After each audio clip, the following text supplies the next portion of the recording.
우리 그리스도인들이 자신도 모르게 종교적 위선에 빠지게 될 때가 있습니다.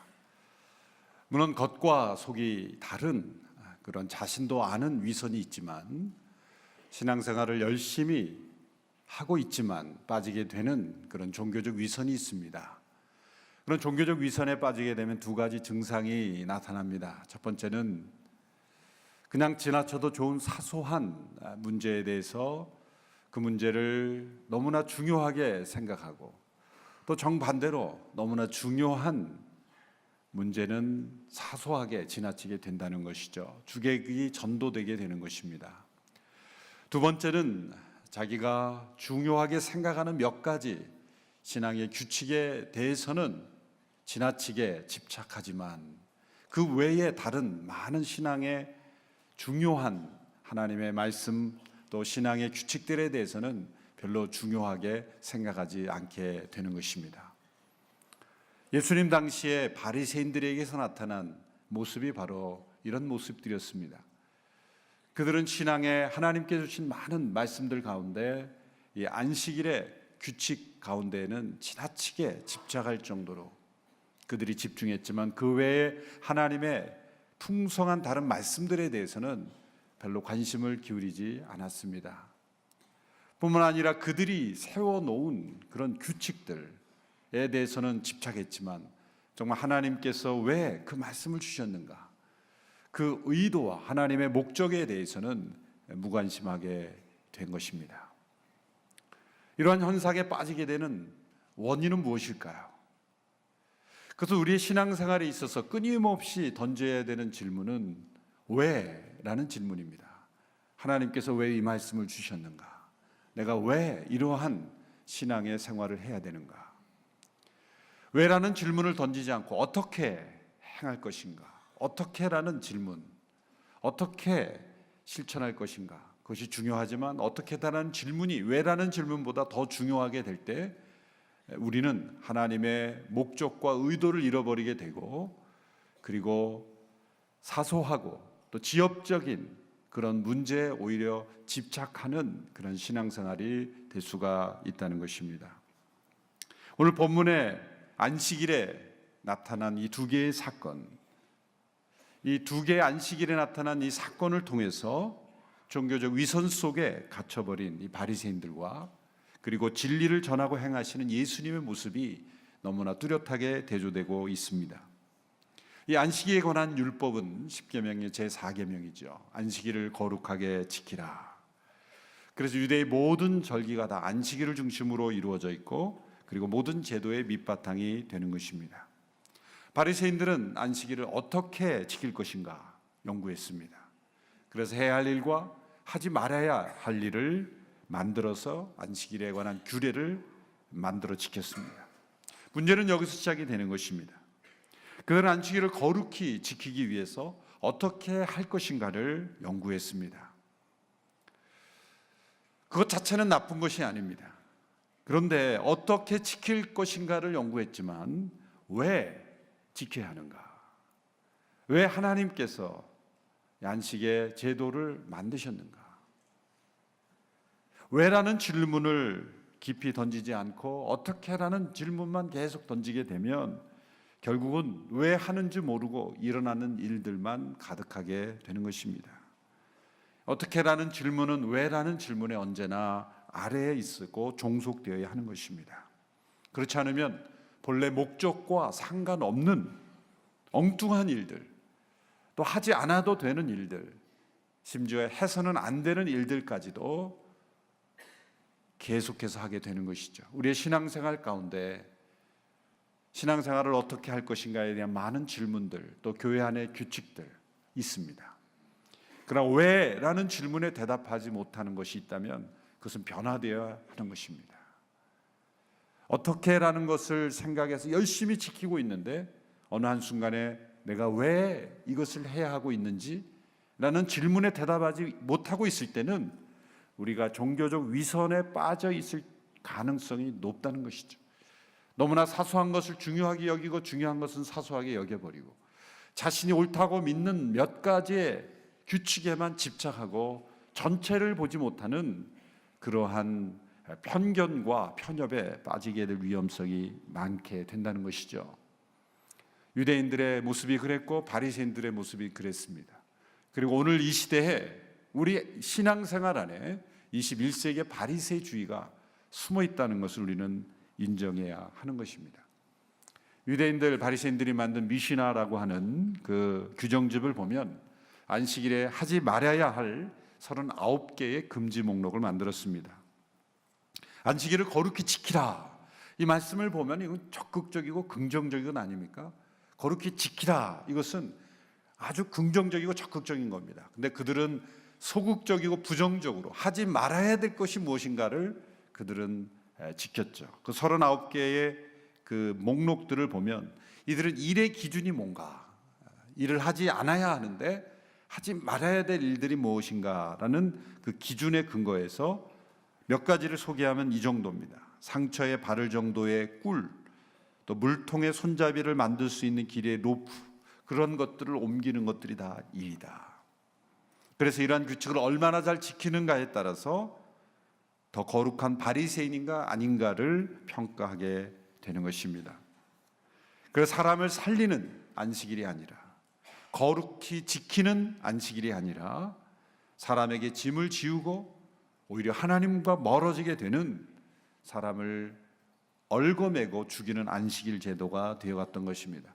신약시대의 역사가 요세푸스라는 역사가에 의하면 주전 167년경 그 전쟁이 일어났는데 안티오쿠스 에피파네스 그 황제의 군인들이 이 안식일을 이용해서 유대인들에게 쳐들어왔는데, 공격했는데, 그때 유대인들은 안식일을 지키기 위해서 전혀 방어하지 않고 천여 명이 그냥 죽기로 선택하고 죽음을 선택했다는 거죠. 물론 유대인들의 역사 기록은 굉장히 그들에게 감동을 줍니다. 아, 우리도 그렇게 살아야 되겠다. 오늘날 유대인들도 우리가 안식일을 지키기 위해서 때로는 죽음도 불사해야 되겠다라는 그러한 각오를 하게 될 수도 있습니다. 그러나 객관적으로 봐서 그것이 옳은 선택이었을까라는 그런 질문을 우리는 던질 수밖에 없습니다. 오늘 본문에 나타난 첫 번째 사건은 예수님의 제자들이 안식일에 배가 고파서 밀 이삭을 잘라서 손으로 비벼 먹은 것에 대해서 바리새인들이 비판하는 것으로 시작합니다. 오늘 본문의 말씀 6장 1절 2절을 우리 같이 한번 읽어보실까요? 누가복음 6장 1절 2절입니다. 시작. 안식일에 예수께서 밀밭을 지나가시는데 제자들이 밀 이삭을 잘라 손으로 비벼서 먹었습니다. 그러자 몇몇 바리새파 사람들이 말했습니다. 당신들은 왜 안식일에 해서는 안 될 일을 하는 것이요? 제자들이 배가 고파 길을 지나가다 밀이삭을 잘라 손으로 비벼서 먹었습니다. 자신들의 밭이 아니지만 신명기 율법에 보면 배가 고픈 사람들이 그 추수 전후에 밀이삭을 먹는 것은 허용이 되었습니다. 그러나 밀이삭을 먹을 때 낫을 대지는 마라 라고 규정되어 있어요. 또 포도밭에 들어가서 포도를 배가 고파서 너희들이 먹는 것은 허용하지만 바구니를 들고 가지 마라. 이게 다른 것이죠. 왜 그랬을까요? 손으로 뽑아 먹으면 되는 것이지만 낫을 대면 욕심이 되는 거죠. 자기가 먹을 만큼만 뽑는 게 아니라 그 외에도 더 많은 것을 가지고 가고 싶은 그 욕구가 죄인이기 때문에 생기는 것이기 때문에 하나님께서 그거를 제어하시기 위해서 낫을 대지 마라. 또 포도를 손으로 따먹는 되지만 바구니를 들고 가지 마라. 그것은 따서 가져가고 싶은 그 욕망을 제어하는 것이죠. 근데 문제는 이날이 안식일이었다는 거죠. 밀을 따서 먹는 것은 율법에 허용된 것이지만 이날이 언제였는가? 안식일이었다는 것이죠. 그런데 안식일에 사실은 따먹은 것만이 문제는 아닌데 손으로 비벼 먹은 것이 그 유대인들의 개념에 있어서는 타작행위와 같은 거예요. 비벼 먹은 게 문제인 거예요. 비벼 먹은 게. 구체적으로 말하자면. 그래서 왜 안식일에 해서는 안 되는 일을 하느냐라고 질문한 것입니다. 참 피곤한 사람들이죠. 분명한 것은 예수님의 제자들은 모세가 기록한 율법을 어긴 것은 아닙니다. 바리새인들이 만들어 놓은 종교적 규칙을 어겼을 뿐입니다. 예수님께서는 그들에게 구약 성경에서 다윗이 행한 일을 예로 들어 반박하셨습니다. 사무엘상 21장에 보면 다윗이 사울의 그 위협을 피해 도망하고 있을 때 아히멜렉이라는 제사장에게 가서 그가 배가 고팠을 때 다윗과 그 일행이 먹을 것 좀 달라 그랬을 때 아히멜렉이 지금 나에게 있는 음식은 제사장들만 먹을 수 있는 그런 진설병이라 그러죠. 제사장들만이 먹는 그런 거룩한 떡밖에 없지만 그것을 당신에게 주겠다. 그래서 그것을 얻어먹고 생명을 유지한 적이 있습니다.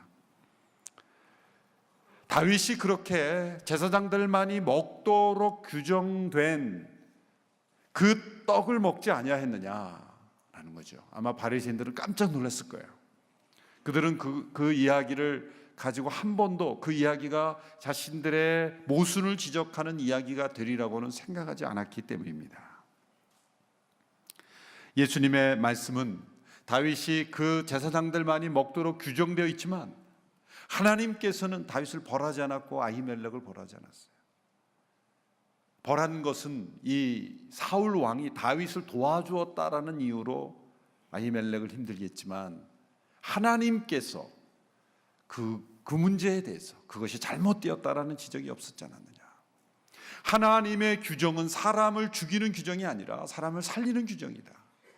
인간의 필요를 억누르고 인간의 필요를 무시하는 법이 아니라 때로 하나님이 정하신 규정이라 할지라도 그 규정을 넘어설 수 있는 인간의 필요와 인간의 생명을 살리기 위해서는 하나님이 정하신 규정도 뛰어넘는 것이다.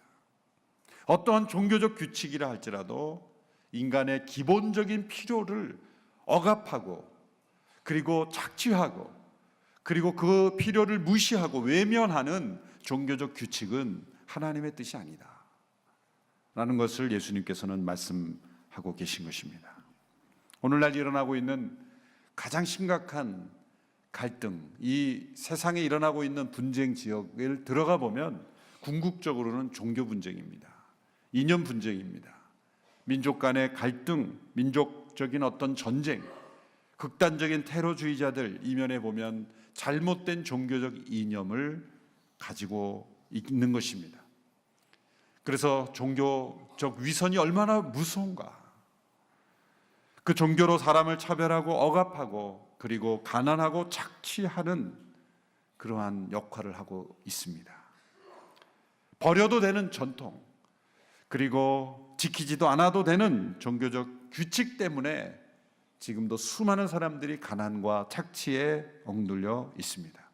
예수님은 인간의 필요를 존중하고 채워주는 것이 하나님의 뜻이요. 인간들이 만든 어떤 종교적 규칙도 하나님의 형상대로 지으심을 받은 인간의 필요를 억압하는 것은 하나님의 뜻이 아니다 라고 예수님께서 지적해 주신 것입니다.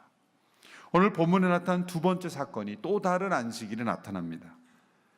이때는 예수님이 회당에서 가르치실 때 그 회당에 앉아 있으면서 예수님께서 안식일에 어떤 잘못된 일을 행하는가를 엿보기 위해서 고소할 틈을 얻기 위해서 안식일에 예수님께서 회당에서 가르치는 그 순간에 참석해 앉아서 예수님을 엿보고 있었던 때였습니다. 그때 예수님은 의도적으로 예수님께서 사건을 일으키십니다. 회당 가운데 오른손이 오그라든 한 사람이 있었습니다. 신체에 장애를 가진 그 사람을 예수님께서 보시면서 그 사람에게 일어나 앞으로 나오라 라고 말씀했어요. 그리고 나서 그들의 마음속에 있었던 예수님이 안식일에 어떤 고소할 일을 행하는가라고 그렇게 엿보고 있었던 그들을 향해 예수님이 이렇게 질문하십니다. 9절의 말씀을 우리 같이 한번 읽겠습니다. 9절 말씀 시작. 그리고 예수께서 그들에게 말씀하셨습니다. 내가 너희에게 묻겠다. 안식일에 선한 일을 하는 것과 악한 일을 하는 것 중 어느 것이 옳으냐? 사람을 살리는 것과 죽이는 것 중 어느 것이 옳으냐라는 것입니다. 예수님은 그들의 속마음을 보시고 적극적으로 질문하시며 공격하신 거예요. 자, 안식일에 선한 일을 하는 것과 악한 일을 하는 것 중 어느 것이 옳으냐? 바리새인들은 진퇴양난에 빠진 거죠. 선한 일을 하는 것이 옳다고 대답한다면 예수님이 하신 말씀이 또 예수님 행동이 옳은 것이라고 대답하는 것이고, 또 어느 누구도 악한 일을 하는 것이 옳다고 대답할 사람은 없기 때문이죠. 그들은 대답할 수 없었습니다. 예수님은 그들을 모두 다 둘러보시고 난 이후에 오른손이 오그라든 그 사람을 향하여 내 손을 펴보아라 라고 하심으로써 그 연약한 몸을 고쳐주셨습니다. 자, 병을 고치는 것은 그 금지된 목록에 포함되지 않았지만 바리새인들은 병을 고치는 것도 일로서 확대 해석한 거예요. 놀라운 일이 일어났습니다. 그의 오그라든 손이 펴졌습니다. 그런데 더 놀라운 일이 일어났어요. 이 기적이 나타난 것도 놀라운데요, 더 놀라운 것이 바로 병을 고치는 기적을 본 이 바리새인들의 반응이 더 놀랍습니다. 오늘 본문의 11절의 말씀을 보십시오. 11절 함께 읽습니다. 시작. 화가 나서 예수를 어떻게 해야 할지 서로 의논했습니다. 여러분, 놀랍지 않습니까? 저만 놀랍습니까? 아니, 얼마나 놀라워요? 지금 오른손이 오그라든 사람이 펴졌는데 그 기적을 보고 저분이 어떤 분인가? 저런 기적을 행하신 분이 얼마나 위대하신 분인가? 거기에는 전혀 놀라지 않고 저 사람이 안식일을 어겼으므로 우리가 저 사람을 어떻게 처리할 것인가를 연구했다는 거예요. 화가 났다는 거예요. 왜 화가 났어요? 병을 고쳐준 게 화가 난 것이 아니라 안식일을 어겼다는 것에 화가 난 거예요. 그들이 만들어 놓은 종교적 규칙을 어긴 것에 대해서 분노한 거예요. 그리고 예수를 어떻게 행할까 연구하기 시작했다는 거예요. 얼마나 종교가 사람을 이상하게 만들 수 있다는 걸 보여주는 거예요. 종교 생활이 사람을 얼마나 이런 자기도 모르는 종교적 위선과 잘못된 방향에 흐를 수 있다는 것을 보여주는 거예요. 여러분, 우리는 기독교 종교 생활을 하는 것이 아닙니다. 만약 우리가 기독교 종교 생활을 하면 우리도 이상해지는 거예요. 왜 교회가 이상해집니까? 종교 생활을 해서 그런 거예요. 우리가 만들어 놓는 기독교의 규칙을 만들어 놓고 그 규칙을 잘 행하면 하나님을 잘 섬기는 것이라고 생각하고 그 규칙을 어기면 큰일 나는 것으로 생각하는 종교 생활이 아니라는 것이죠. 그럼 우리 21세기의 바리새인이에요. 어떻게 라는 질문은 우리가 버릴 수는 없습니다. 그러나 왜 우리가 하나님을 예배해야 되는가? 왜 우리가 하나님의 말씀에 순종해야 되는가? 그런 근본적인 목적과 동기를 잃어버리고 어떻게라는 그러한 방법만 연구하게 될 때 우리는 이러한 이상한 신앙생활, 이상한 종교생활에 빠질 수가 있게 되는 겁니다. 한 생명이 평생을 장애를 가지고 살아가다가 그 장애가 고쳐지는 놀라운 생명의 역사, 기적의 역사가 나타났음에도 불구하고 그것은 하나도 중요하지 않고 안식일의 규칙을 어겼느냐 어기지 않았느냐에 집중하는 이런 바리새인들의 모습. 너무나 부분적이고 너무나 지엽적인 문제에 집착하고 더 중요하고 더 크고 더 위대하고 더 넓은 하나님의 뜻은 보지 못하는 그러한 이들의 모습이 바로 우리의 신앙생활에 있다면 우리 신앙생활도 무서운 종교 생활이 될 수가 있는 것이죠. 종교만큼 관습과 종교와 전통과 문화 속에 갇히기 쉬운 영역이 없어요. 이 종교개혁자 존 칼빈이 설교할 때마다 이 모자를 쓰고 설교했다 그래요.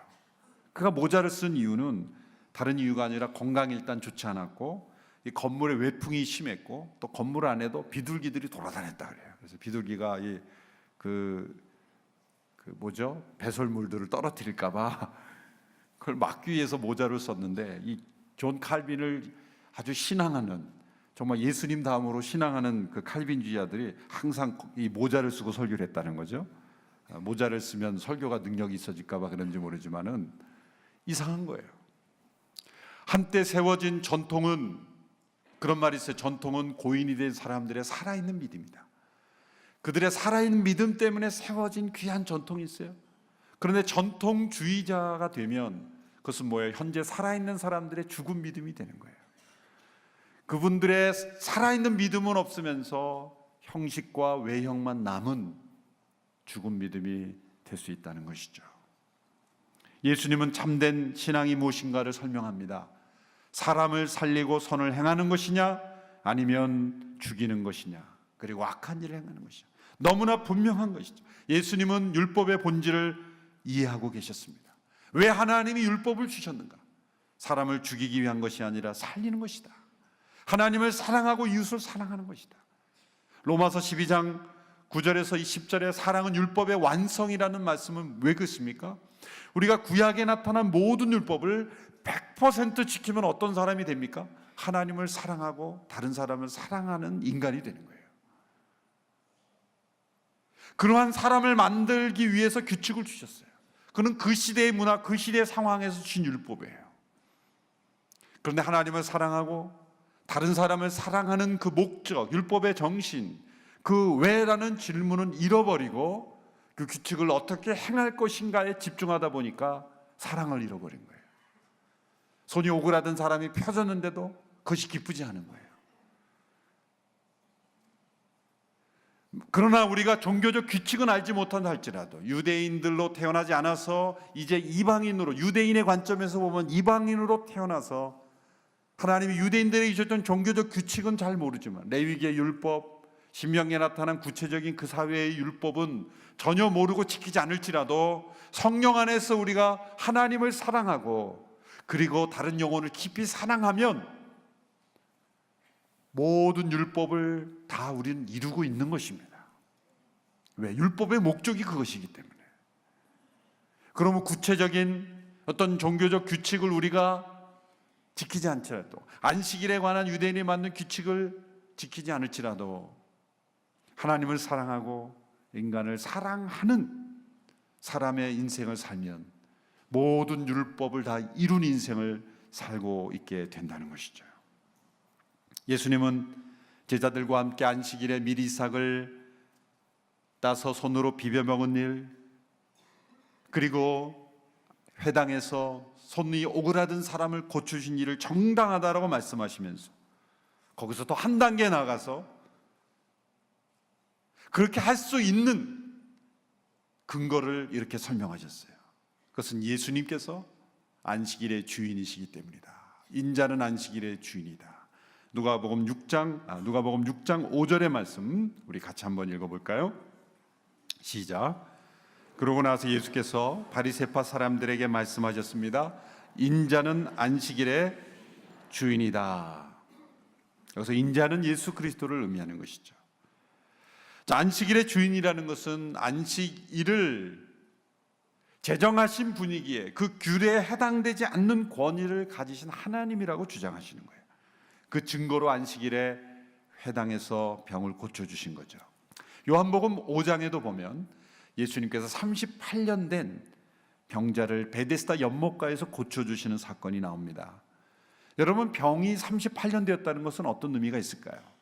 이분 참 고생 많이 하셨구나 라는 그런 생각도 들지만 38년 되었다는 것은 다른 말로 표현하면 응급 환자가 아니라는 거예요.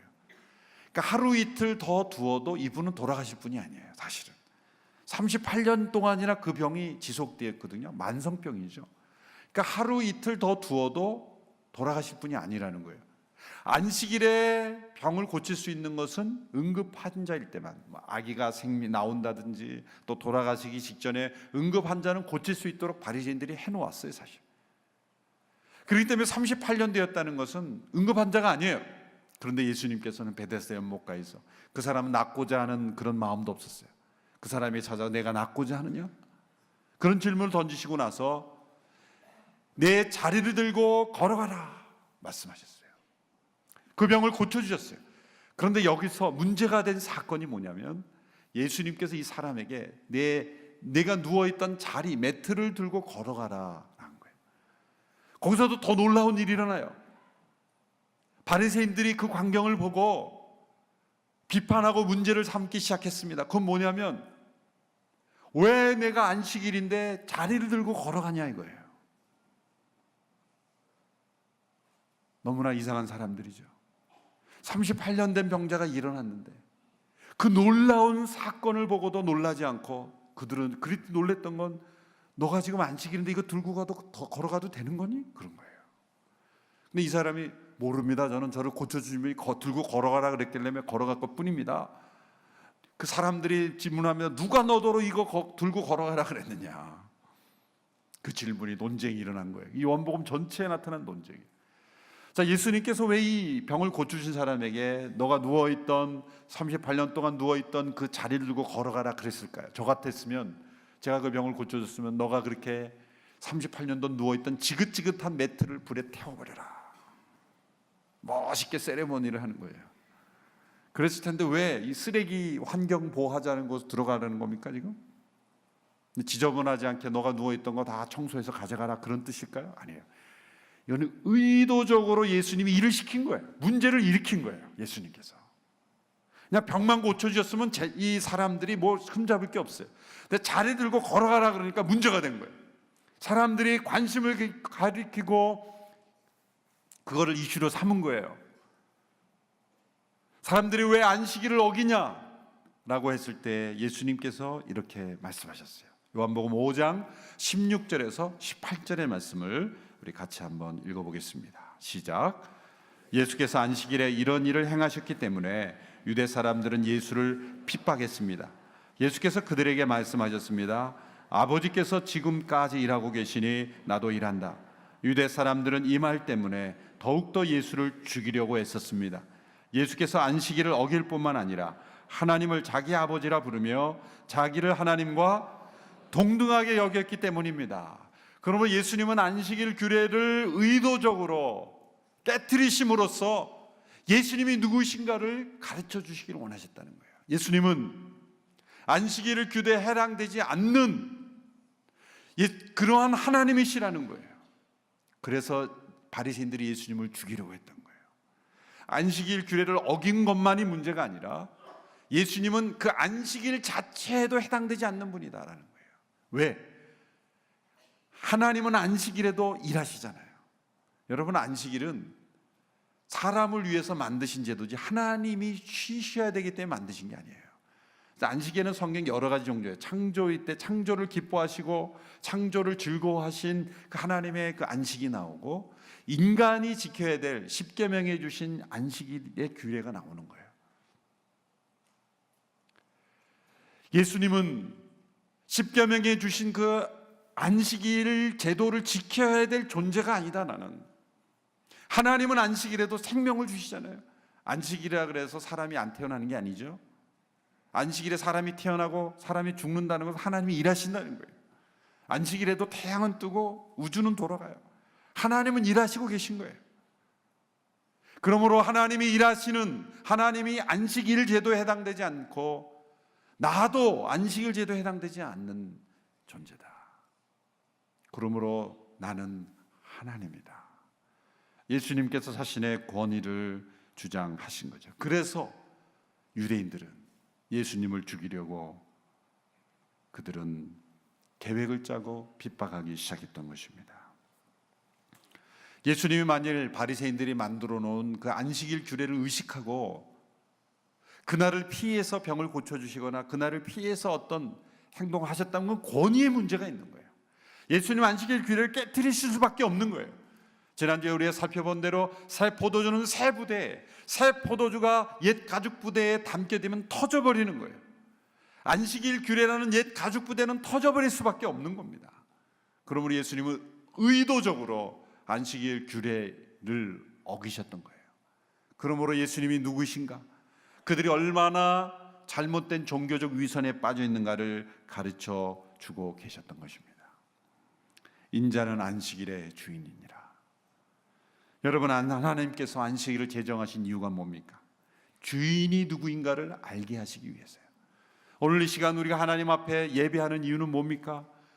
주인이 누구인가를 알게 하시기 위해서 예배하러 나오라고 하신 것입니다. 안식일에 왜 일을 하지 말라 그랬습니까? 왜 쉬도록 할까요? 일을 내려놓고 쉰다는 것은 일이 주인이 아니라 사람이 주인이라는 걸 깨닫게 하기 위해서예요. 근데 여러분, 우리가 쉬지 않고 일을 멈추지 않으면 어떻게 됩니까? 사람이 일을 하는 것인데 나중에는 일이 사람을 부리게 돼요. 누가 주인인지 모르게 돼요. 사람이 일의 주인이 아니라 일이 사람의 주인이 되는 것, 그것을 막기 위해서 하나님은 쉬라는 거예요. 일을 멈출 때 우리는 일이 나의 주인이 아니라, 내가 일의 노예가 아니라 일이 나의 노예이지, 사람이 일의 주인이라는 걸 깨닫게 하기 위해서 일을 그만두라는 거예요. 그러나 거기서 멈추는 것이 아니라 또 나아가서 안식일 제도를 통해서 자신의 인생의 주인이 자신이 아니라 그 쉼을 명령하신 하나님이시라는 것을 알게 하시는 거예요. 내가 더 많이 일하고 더 많이 얻을 수 있지만 내가 노력해서 얻은 것만으로 사는 것이 아니라 우리 인생의 주인이신 하나님께서 공급해 주시고, 하나님께서 채워주시고, 하나님께서 함께 하심으로 내가 살아갈 수 있다는 것, 내 인생의 주인은 하나님이시라는 것을 알게 하시기 위해서 하나님이 안식일 제도를 제정하신 것입니다. 거룩히 지키라, 그것은 참된 주인을 경배하라는 뜻입니다. 참된 주인이신 하나님을 주인으로 인정하라는 것입니다. 만물의 주인이시여 모든 인생의 주인이신 하나님을 기억하고 경배하라는 거예요. 그런데 거룩히 지키라는 명령을 어떻게 거룩하게 만들 것인가에 집착하면서 구체적인 규칙을 만들면서 그들은 하나님께서 주인 되시는 것이 아니라 그 종교적 규칙이 주인이 되었고, 심지어 그 종교적 규칙을 만든 사람이 주인이 되어버린 거예요. 그들은 신을 만들었던 겁니다. 하나님께서는 우리의 규칙으로 만들어주는 신이 아닙니다. 우리가 종교적 규칙에 갇혀 있을 때 우리는 하나님을 볼 수가 없습니다. 왜냐하면 하나님은 우리의 주인이시기 때문이에요. 그래서 때로 하나님 우리에게 어떤 율법과 때로 규칙을 주시지만 또한 하나님은 폐기시킬 수도 있는 주인이신 것입니다. 그러므로 그 법을 주신, 왜 그 법을 주셨는가, 그 의도와 목적을 깨닫고 있을 때 어떻게는 늘 바뀔 수가 있는 것이죠. 그러므로 우리는 어떻게라는 질문이 이전에 왜라는 질문을 더 먼저 던져야 하는 것입니다. 유대인들은 안식일 제도라는 그 귀한 제도를 가지고 종교적 위선에 빠졌습니다. 오늘 우리는 어떤 말씀을 가지고 종교적 위선에 빠지고 있는가 우리가 확인해야 합니다. 하나님의 말씀 앞에서 어떻게 행할 것인가를 묵상하다가 왜 행해야 하는지를 잊어버리지 않아야 할 것입니다. 사람을 살리는 교회가 되지 못하고 사람을 죽이고 얽어매는 종교적 교회가 되고 있지 않은지 확인해 보아야 할 것입니다. 생명을 살리지 못하고 오히려 종교적 체계 속에 갇혀 있는 교회가 되고 있지 않은지 확인해야 할 것입니다. 우리 안에 있는 종교적 위선을 다 제거하기 위해서 끊임없이 우리는 우리의 인생의 주인이 하나님이신 것을 기억하고 그 주인께서 인도하시는 대로 생명의 역사가 나타나는 그런 교회가, 그런 신앙생활이 되기 위해서 부단히 주님 앞에 자신을 살펴야 될 줄로 믿습니다.